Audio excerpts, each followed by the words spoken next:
Já temos os nossos habituais companheiros do outro lado para conversarem em mais um dia de análise. Wellington, boa noite e bem-vindo à Hora 10. Boa noite, Aleixo. Por enquanto, o colega Issal não está na sala, mas deve estar sob outra plataforma. Mas boa noite também ao Issal e a você assistindo aqui à Hora 10, é sempre bom estar aqui. Boa noite, Wellington. Bem-vindo. É sempre um prazer também recebê-lo aqui no Hora 10. Os nossos telespectadores garantidamente aguardam tanto por ti como pelo Issal aqui para as habituais análises. Hoje não vai ser diferente. Vamos então começar por olhar exatamente para esta visita de Antony Blinken ao Médio Oriente, para estas negociações que já aqui fizemos referência. O Wellington, pelo menos, habituou-nos a ser alguém que é a favor a qualquer tentativa de negociação de paz. Para esta em particular, como é que olha? Toda tentativa de paz, ela deve ser incentivada, deve ser apoiada. Afinal de contas, é para isso que a comunicação, especialmente pública, trabalha, né? Certo. Com esse propósito. E em Angola, isso tem um valor ainda mais importante, né? E sabendo de tudo isso, Dorivaldo, o que eu tenho a dizer é que desde que sejam sinceras essas tentativas, porque não adianta dizer que defende a paz e, ao mesmo tempo, fornecer armas, falar sobre apoio incondicional. E essa quinta visita do Antony Blinken, ela se dá por causa de vários fatores. Entre esses fatores, nós podemos mencionar que foi muito ruim apoiar incondicionalmente Israel e, recentemente, praticamente todos os países do mundo pedirem o cessar-fogo nas Nações Unidas e os norte-americanos negarem isso junto com alguns outros países, poucos, né? Isso foi negativo. É um ano eleitoral nos Estados Unidos da América. Antony Blinken sabe que o desgaste interno também é muito grande em relação a esse apoio dos Estados Unidos a Israel. E esse desgaste é crescente em todo o mundo e, por isso, a necessidade de busca de um acordo de paz, um cessar-fogo. E nós aqui estamos na expectativa dos resultados imediatos para este cessar-fogo em relação a Israel, mas não é mais apenas um problema entre Israel e Palestina, como estávamos habituados a comentar desde o dia 7 de outubro. Aqui temos as questões das bases norte-americanas que estão sendo atacadas no Iraque, na Síria, e essa acusação permanente por parte de Israel, Estados Unidos e Reino Unido de que o Irão, né, esteja por detrás como patrocinador dessas agressões. Tudo isso provoca uma tensão muito grande e os países da região não querem que essa tensão seja aprofundada. Esses países do Médio Oriente, eles não querem uma guerra regional porque sabem que precisam da paz para a consolidação de projetos de desenvolvimento e de crescimento. Então, Dorivaldo, essa visita de Antony Blinken, que é a quinta, como eu falei, e você também mencionou isso, desde o dia 7 de outubro, né, ela vem depois de ataques retaliatórios contra alvos ligados ao Irão, né, como chamamos em Angola, no Iraque e na Síria. E o presidente Joe Biden tem procurado se distanciar um pouco dos problemas ligados a Israel diante do desgaste que eu falei. Tudo isso, Dorivaldo, reflete uma mudança de estratégia em relação não apenas ao apoio incondicional a Israel, até porque Estados Unidos e Reino Unido recentemente condenaram e até anunciaram sanções a grupos extremistas da parte dos colonos de Israel, né, algo realmente inusitado, e isso gerou um certo desgaste nesta relação. Aqui fica apenas o lembrete de que a cada nova tentativa frustrada de cessar-fogo, de acordo de paz ou de uma solução pacífica para o caso específico de Israel e agora o caso regional de uma maneira quase que total. Muitas pessoas estão sendo sacrificadas, as condições humanas são quase que inviáveis para o povo da Palestina em especial, por isso não há muito tempo para longas conversas. É preciso que os norte-americanos assumam que grande parte do que está acontecendo contra os palestinos, ou palestinianos, como falamos aqui, é culpa dos Estados Unidos da América pelo apoio incondicional a Benjamin Netanyahu, que tem uma agenda exclusivamente de agressão ao povo da Palestina, num total desrespeito aos direitos humanos. Então, Dorivaldo, que o Antony Blinken seja mais assertivo nesta sua visita e consiga atingir objetivos nobres, porque é disso que as pessoas estão à espera. Certo. Isso faz-me lembrar uma análise recente que fez sobre o Holocausto contra os palestinianos também, mas eu gostava mesmo de lhe perguntar o que é que acabará por determinar realmente a sinceridade destas negociações nesta nova deslocação que Blinken faz ao Médio Oriente.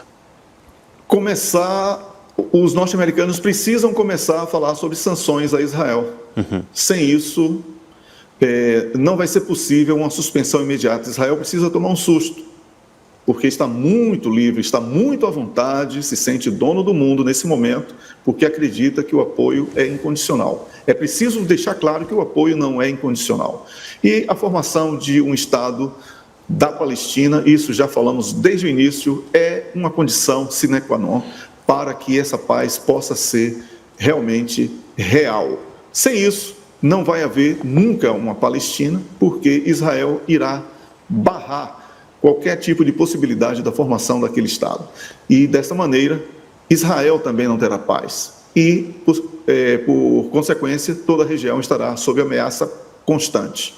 Vamos continuar nós aqui, Wellington, e vamos lançar o nosso olhar para o segundo assunto desta noite, que está exatamente relacionado aqui ao acordo sobre defesa, ou no âmbito da defesa, que foi, portanto, avançado ou assinado entre a Coreia do Sul e a Arábia Saudita. Os objetivos estão aí já definitivamente avançados e nós já tivemos aqui a oportunidade de avançá-los também durante as notas. O que é que nos levam a prever estes? Comércio de armas é a grande nota dessa tentativa sul-coreana de aproximação com os árabes. Por quê? Certo. Porque a Coreia do Sul tem um projeto de expansão da sua capacidade de produção de armamentos e, com isso, precisa de novos mercados para o escoamento dessas armas que pretende fabricar e comercializar. Então, do ponto de vista comercial, são acordos que certamente irão envolver muito dinheiro, mas temos aqui um detalhe bastante peculiar para essa parceria que está sendo estabelecida, não é? Nós temos aqui reforçar de armas, de acesso a armas por parte dos árabes através de novos fornecedores para uma região que está em tensão, como comentamos há pouco no primeiro tema. Então, Dorivaldo, qual o prognóstico que nós podemos fazer disso aqui? Vender mais armas significa se preparar para guerras. Então, do ponto de vista comercial, quem fabrica armas quer vender. Mas os resultados nós já conhecemos e temos visto aqui, aliás, tem sido temas dos nossos comentários diariamente aqui, não só no Hora 10, como em outros espaços do canal de notícias e em outros, porque o mundo está sob tensão e a oportunidade está sendo vista pelos sul-coreanos para que eles possam ver no mercado com muito dinheiro, que é o mercado da Arábia Saudita, para que possam tê-los como parceiros na aquisição desses equipamentos que os sul-coreanos estão, inclusive, pesquisando muito em novas tecnologias de armamentos, de equipamentos bélicos, e que pretende ampliar o seu leque de compradores. Então, Dorivaldo, basicamente, essa aproximação entre Coreia do Sul e Arábia Saudita, ela se dá nesse acordo de cooperação em defesa, mas para o fornecimento de armas sul-coreanas para os árabes. Estamos a prever um caminho longo, visto que parece um setor ou um campo em que a concorrência também não é das mais fáceis. Não, há uma grande concorrência, sem dúvida. Eu gostaria de informar, inclusive, que o colega Esau Agostinho acaba de entrar aqui. Já estamos a vê-lo. Sim, conseguimos vê-lo já. Mas só para concluir, eu gostaria de dizer que aquela região está sob tensão e é uma região extremamente concorrida, não é? Porque todos querem reforçar aqueles países com seus equipamentos. Para que você tenha uma ideia, as vendas de armas naquela região, elas aumentaram de 2013 até 2022, né, os últimos dados estatísticos, em quase 10 vezes, ou seja, quase 100% no aumento da comercialização de armas naquela região. Então, Dorivaldo, é um mercado em expansão para aquisição de armas. Vocês estão ouvindo aí o pequeno barulho do colega Agostinho que entrou na sala. E esse crescimento, esse incremento, vamos chamar assim, bélico na região é a oportunidade para quem produz, e os sul-coreanos não querem ficar de fora dessa oportunidade. E o nosso olhar é para o terceiro tema desta noite, e é seguramente a Ucrânia. Zelensky admite que vai fazer algumas reformas a nível de alguma chefia do topo na Ucrânia, e em meio a isto algumas especulações também à volta dos destinos do general Zaluzny também começam já aqui a surgir.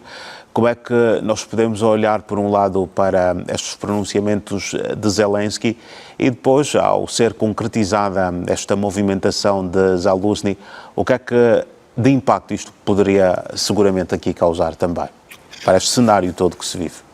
Dorivaldo, aqui temos uma questão de impacto interno, do ponto de vista da Ucrânia, né, como país, e também do ponto de vista externo, de quem patrocina, de quem apoia a Ucrânia. Né? Recentemente, na semana passada, mais precisamente, a União Europeia passou a anunciar que irá apoiar com 50 milhões de euros, com o apoio que, finalmente, depois de muita pressão, dado pela Hungria. Isso significa que aqueles que querem investir na Ucrânia, no apoio à Ucrânia, precisam saber o que realmente irão fazer com esse dinheiro. Porque trocar um comando de forças armadas durante uma guerra, isso é algo que mexe com toda a estrutura. E quando eu falo sobre a questão interna, eu falo sobre o medo de Zelensky de sofrer um golpe.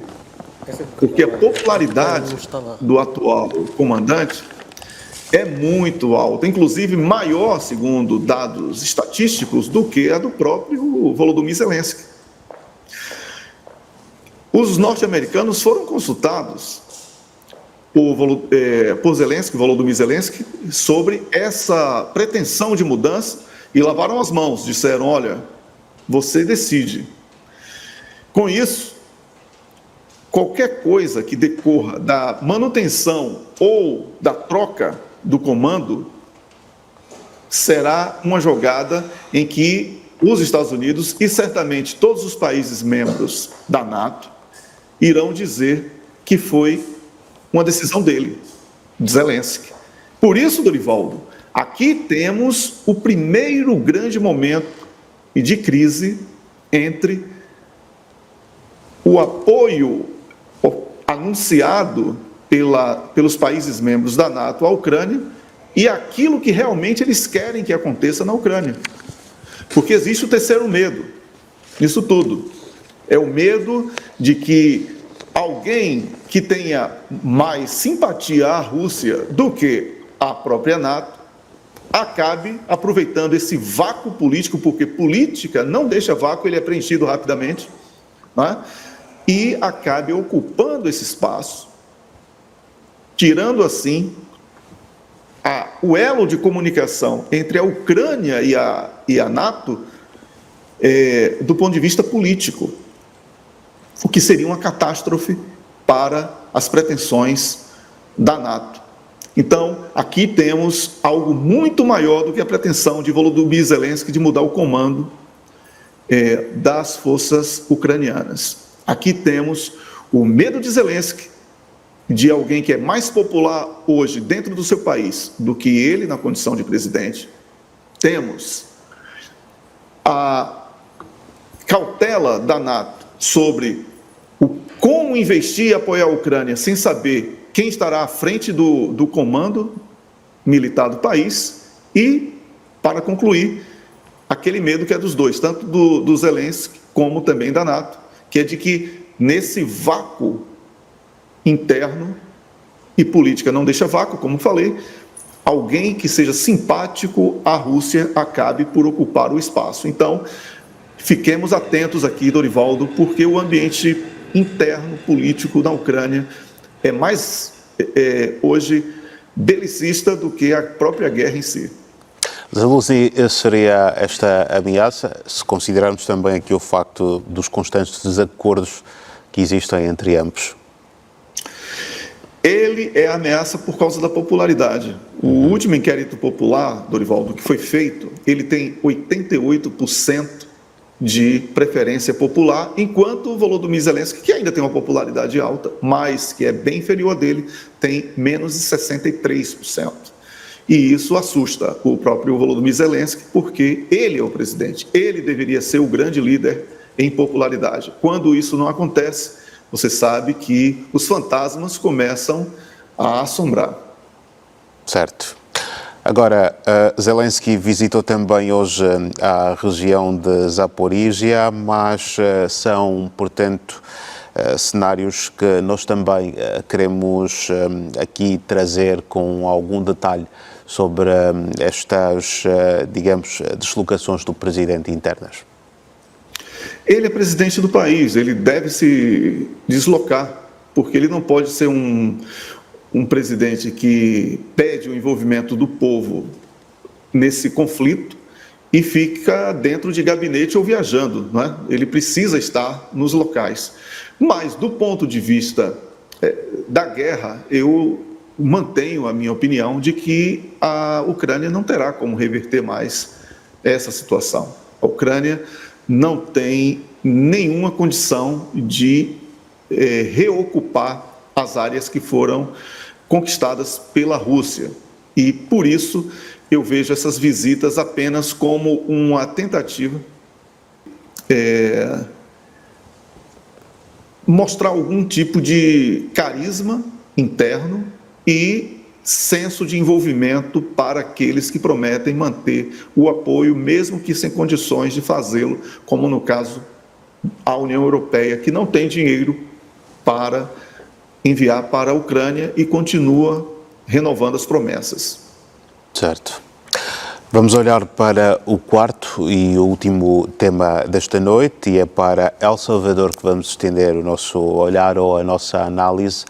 País que está, digamos assim, em parte que dividido, pois, por um lado, existem as comemorações pela vitória de Nayib Bukele. O presidente acabou por garantir, por meio das suas redes sociais, a sua reeleição, algo que aconteceu com cerca de 80% dos votos, antes mesmo do fecho das urnas, acabou por conceder uma entrevista onde também elogiou aqui alguma luta que está a ser movida contra as gangues criminosas, melhor, e no mesmo tempo em que existe este clima de celebração pela vitória da reeleição, há também um cenário que se vive, que já está aqui a causar, inclusive, algumas críticas de algumas organizações de direitos humanos que são em função do estado de emergência que acabou também